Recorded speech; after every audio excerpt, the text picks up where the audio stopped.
ఇదో రాష్ట్ర ప్రభుత్వమా? అసలు ప్రభుత్వం ఉందా? నిద్రపోతున్నారా? ఇంతసేపు రియల్ ఎస్టేట్ దందా తప్ప ఇంకోటి లేదా? ఇల్టు భూములు ఎట్లా అమ్ముదాం, పల్టు భూములు ఎట్లా అమ్ముదాం, ఆ భూములు ఎట్లా దెబ్బ పెడదాం, ఇంకెంత కమిషన్ కొడదాం, ఇది తప్ప రాష్ట్ర ప్రయోజనాలు, నీళ్లు, రైతులు, మనుషులు లేరా? ప్రాజెక్టులు ఎందుకు 2 నెలల నుంచి ₹1 పెట్టలే? ఎందుకు ఒక తట్టడి మట్టి తీయలే? ఎవరు నిరోధించిన మిమ్మల్ని? ఎవరు అడ్డుపడ్డారు మీకు? ఎవరు కట్టేసారు మీ కాళ్ళను? అటు పైసా పనిచేయరు, నిష్క్రియాపరత్వంగా ఉంటారు. ఈ డిపిఆర్ పంపిస్తే సపోర్ట్ చేయరు. ఇలా చివరికి 45 టీఎంసీ అని రాస్తారు. అంటే ఏం కాబోతుంది? ఎవరో ఒత్తిడి ఉంది దీని వెనుక? ఏం కుట్ర దాగి ఉంది ఇది? 2 ఏళ్ళ నుంచి నేను మౌనం పాటించి చూసుకుంటూ వస్తున్నాం. తప్పని పరిస్థితి నేను బయలుదేరినప్పుడు తప్పదు. అటు కేంద్రాన్ని ఎక్స్పోజ్ చేస్తాం, ఇటు రాష్ట్రాన్ని ఎండగడతాం ప్రజల మధ్యలో ఖచ్చితంగా. ఇలా మొత్తం విస్తారంగా మాట్లాడినాం, చర్చించినాం. చాలా పెద్ద ప్రజా ఉద్యమాన్ని శ్రీకారం చుడతాం. కంపల్సరీ పాలమూరు, రంగారెడ్డి, నల్లగొండ జిల్లాలలో గ్రామాన దానికి పోస్టర్ డిజైన్ అవుతుంది, కరపత్రం డిజైన్ అవుతుంది. ప్రజా ఉద్యమాలు చేస్తాం, పెద్ద బహిరంగ సభలు పెడతాం. నేను స్వయంగా అటెండ్ అవుతున్న బహిరంగ సభలకు. ప్రజాక్షేత్రంలో ఈ ప్రభుత్వం యొక్క నిష్క్రియాపరత్వాన్ని ఎండగడతాం. ఇప్పుడు వాయిస్ అయితే తెలంగాణకు, మరి తెలంగాణకు ఉన్న ప్రభుత్వం మాట్లాడకపోతే ఇంకెవరు మాట్లాడాలా? మాకు 2 బాధ్యతలని, ఒకటి తెలంగాణ తెచ్చిన పార్టీగా, రెండవది ప్రధాన ప్రతిపక్షంగా కూడా కంపల్సరీ మా డ్యూటీ మేము చేయాలి. అందుకోసం గాను వీళ్ళు ఏదో తమాషకు మేము అదోటి ఇదోటి అడ్డం పొడుగు మాట్లాడి, కిరికిరి మాటలు మాట్లాడి, ఈ కారు కూతలు కూసి ఏదో చేస్తామనుకుంటే నడవదిగా. ఈ ఏళ్ళ దాకా వేరే కథ, రేపటి నుంచి వేరే తోలు తీస్తాం ఎక్కడికక్కడ. ప్రజలు ఖచ్చితంగా ఎక్కడికక్కడ నిలబెట్టే ప్రయత్నం చేస్తాం. అడుగున చెక్ చేస్తాం, ప్రతి విషయంలో చెక్ చేస్తాం. Sufficient time we have given. మేము తొందరపడి మేము ఎందుకు కన్నెర్రయ్యి మా ప్రభుత్వం పోయింది వీళ్ళు వచ్చింది అనేటువంటి ఒక పిచ్చి అయ్యి అట్లా మేము చేయలే, అటువంటి వాడికి పోలే. ఇష్యూల మీద పోరాడుతున్నాం, ఒకే ఫీజు రియంబర్స్ మీద పోరాడుతున్నాం, ఇంకోటి పోరాడుతున్నాం. రకరకాల భూదందాల మీద, దోపిడీ మీద, లగచర్ల మీద, గిగచర్ల మీద పోరాడుతున్నాం. పార్టీ కొట్టాడుతున్నది, తప్పదు కాబట్టి కొట్టాడుతాం. ఇప్పుడు మొత్తం మొదటికే ముప్పొచ్చే పరిస్థితి ఉంది. అటు గోదావరి మీద అరాకిరి చేసి చంద్రబాబు నాయుడు, ఏపీ ప్రభుత్వం నల్లమల సాగరు, ఈ సాగరు, ఆ సాగరు, అటు గోదావరి దోపిడీ జరుగుతూ ఉంటే దాని మీద సప్పులు లేదు. ఇటు కృష్ణలో ఇంత ఘోరంగా పాలమూరు ఎత్తిపోతల మీద దీని మీద సప్పులు లేదు. మరి ఎవరి ప్రయోజనాల కోసం ఉన్నట్టు రాష్ట్ర ప్రభుత్వం? ఏం చేయడానికి ఉన్నట్టు? ఏం జరుగుతున్నట్టు రాష్ట్రంలో? కాబట్టి ఎట్టి పరిస్థితుల్లో నేనే స్వయంగా రంగంలో దిగాలనుకున్నా. దిగినాం. ఈరోజు డిసిషన్ అయిపోయింది. 2-3 రోజులలో, 2-3-4 రోజులలో, రాబోయే 3-4 డేస్లో ఆయా జిల్లాల నాయకులతో సమావేశమై ఖచ్చితంగా చాలా పెద్ద ఎత్తున అక్కడ గ్రామానికి డప్పు కొడతాం, మొత్తం సభలు పెడతాం, కవులు, గాయకులు, కళాకారులు అందరినీ తట్టి లేపుతాం. మీ పత్రికా విలేకరులను కూడా రిక్వెస్ట్ చేస్తాం.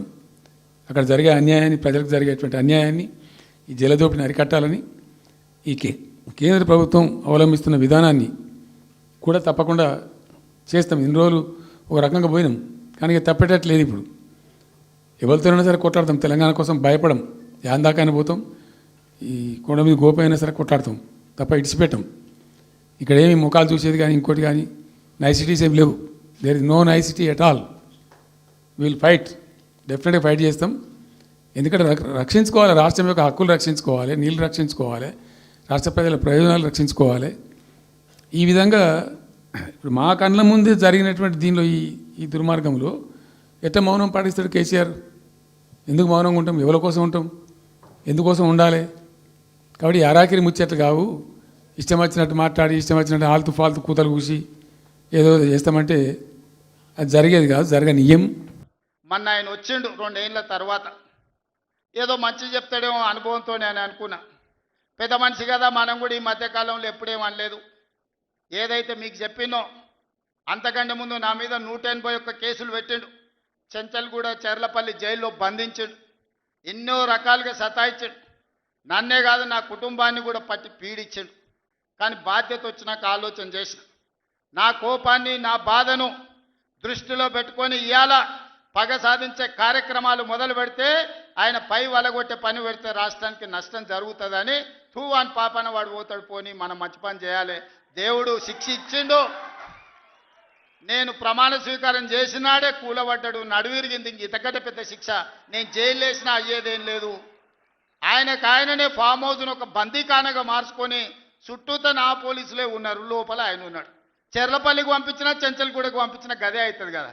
ఇక తిండి బరువు నాకు ఎక్కువ అవుతుంది. అదొకటి లోపల చెర్లపల్లి చెంచల్గూడ పెడితే ఆయన తిండే తినికి మళ్ళీ ఆయన ఏదైనా కావాలంటే అదిగిన చేస్తే సర్కార్కి ఎక్కువ ఖర్చు అవుతుంది.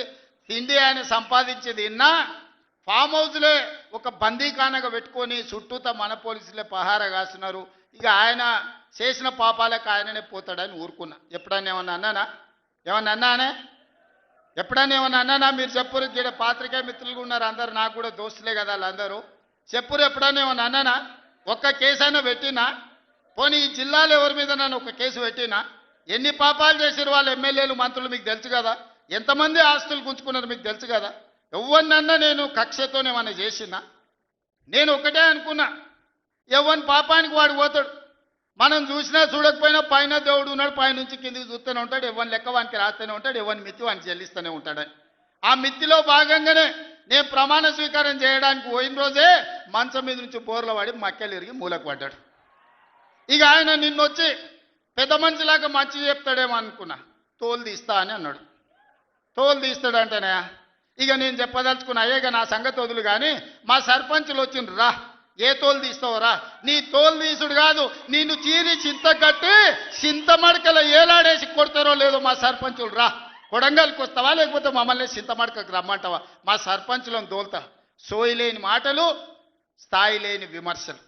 ఒక్కటన్నా అక్కడికి వచ్చే మాట మాట్లాడిండా? 10 ఏళ్ళు నువ్వు పూర్తి చేస్తే, 10 ఏళ్ళు ఎస్ఎల్బి పూర్తి చేస్తే నల్గొండకు 4 లక్షల ఎకరాలకు నీళ్లు వచ్చేది. 10 ఏళ్ళు పాలమూరు రంగారెడ్డి పూర్తి చేస్తే పాలమూరు జిల్లాలో 10 లక్షల ఎకరాలకు వచ్చేది.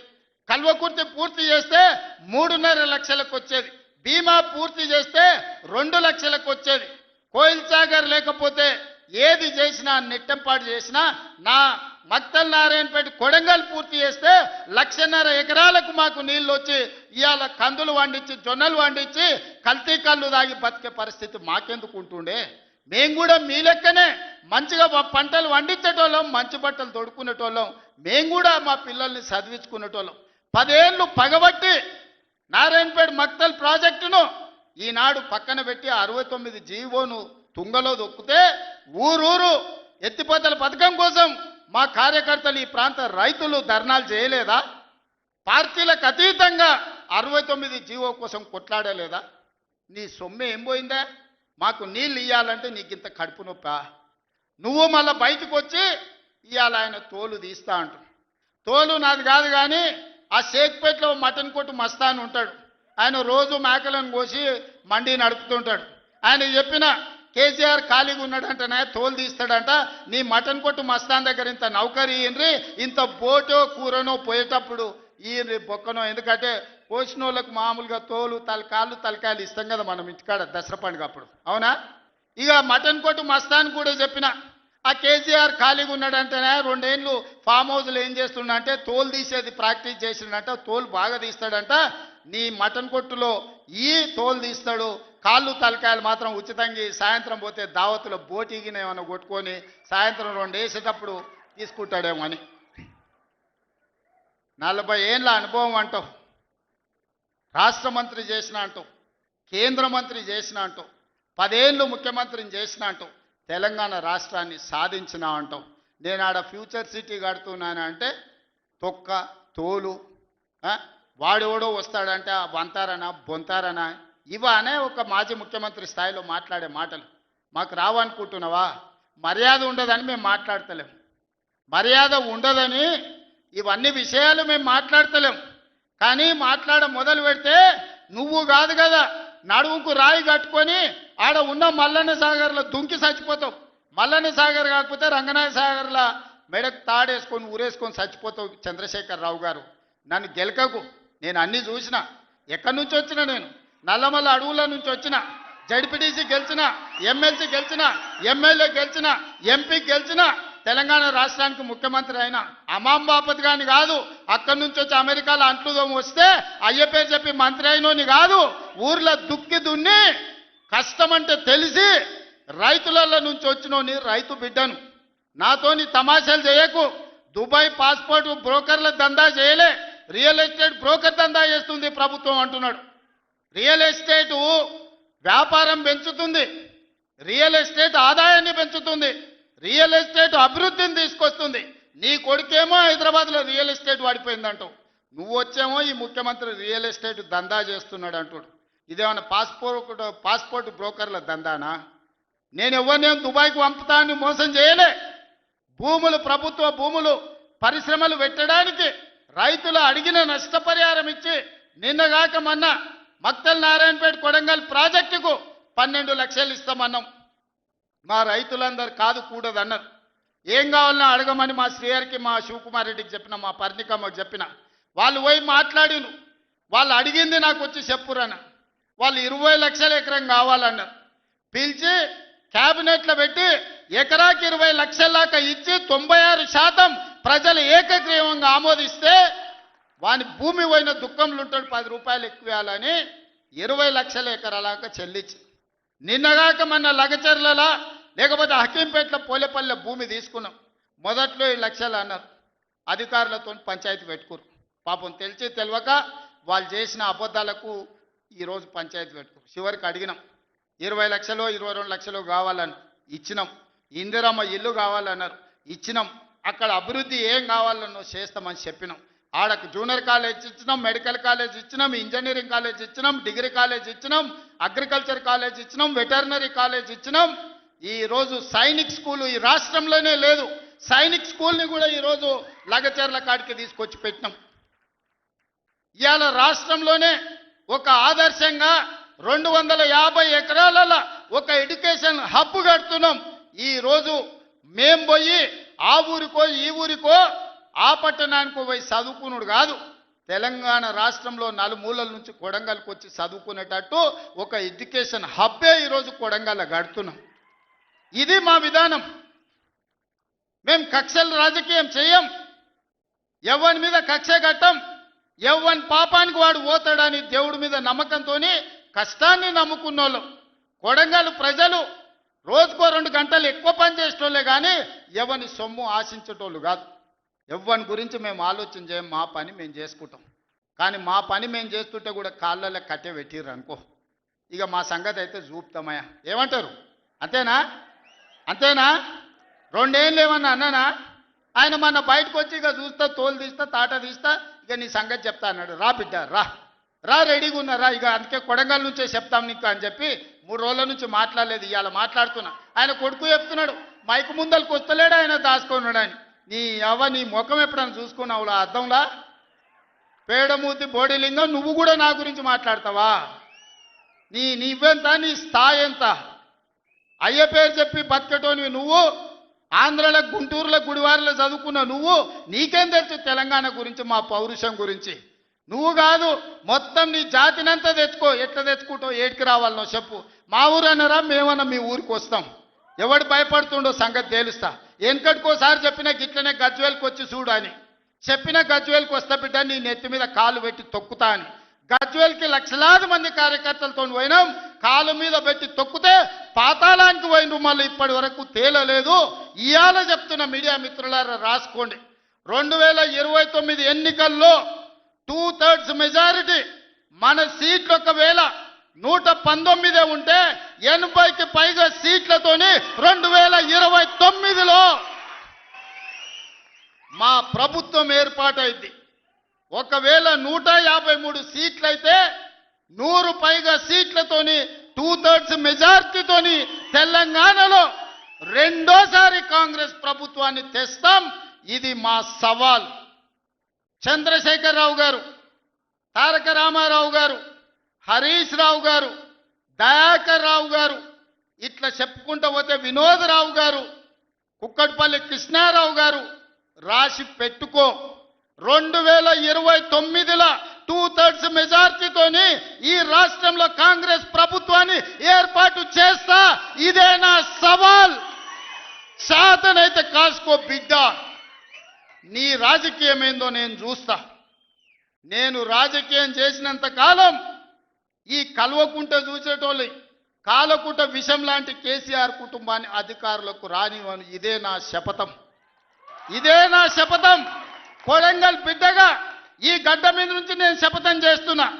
నేను రాజకీయాలలో ఉన్నంతసేపు రాబోయే ఎన్నికల్లో కేసీఆర్ కుటుంబానికి అధికారం అనేది ఇక కళ. బీఆర్ఎస్ పార్టీ కేసీఆర్ చరిత్ర గతమే. మీ పార్టీకి మీకు భవిష్యత్తు లేదు.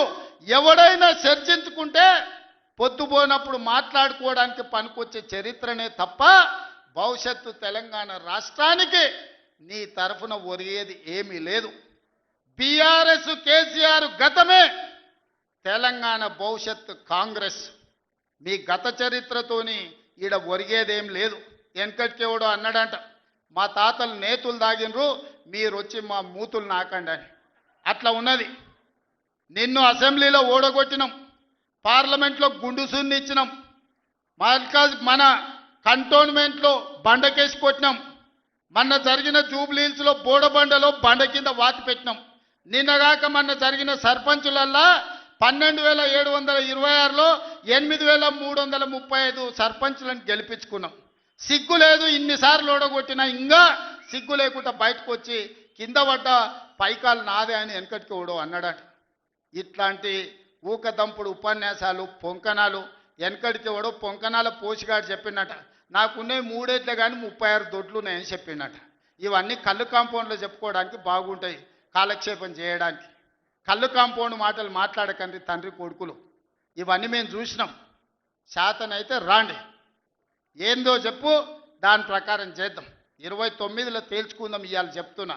కాబట్టి ఇప్పటికైనా చంద్రశేఖరరావు గారు, మీ వయసుకు గౌరవిస్తాం, మీ అనుభవానికి గౌరవిస్తాం. ప్రతిపక్ష నాయకుడు నీకు హోదా ఉన్నది. శాసనసభ సమావేశాలు ఏర్పాటు చేసినాం. 29 నుంచి చర్చలు రాబోతున్నాయి. 29 నాడు నువ్వు అడిగి ఎన్ని రోజులు సభ జరుపుదామో, నువ్వు అడిగినన్ని రోజులు అసెంబ్లీ నడిపిస్తా.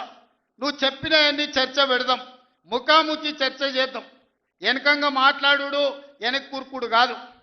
నీళ్ల మీద మాట్లాడతామా, నియామకాల మీద మాట్లాడతామా, నిధుల మీద మాట్లాడతామా, తెలంగాణలో జరిగిన అభివృద్ధి మీద మాట్లాడతామా, రైతు భరోసా మీద మాట్లాడతామా, రైతు రుణమాఫీ మీద మాట్లాడతామా, లేకపోతే ఆడబిడ్డలకు ఇచ్చిన ఉచిత బస్సు మీద మాట్లాడతామా, లేకపోతే నువ్వు ఏం కోరుకుంటావో చెప్పు, షాదీ ముబారక్ మీద మాట్లాడతామా, కళ్యాణ లక్ష్మి మీద మాట్లాడతామా, ఇందిరమ్మ ఇండ్ల మీద మాట్లాడతామా, దేని మీద మాట్లాడతామో చెప్పు, నేను సిద్ధంగా ఉన్నా.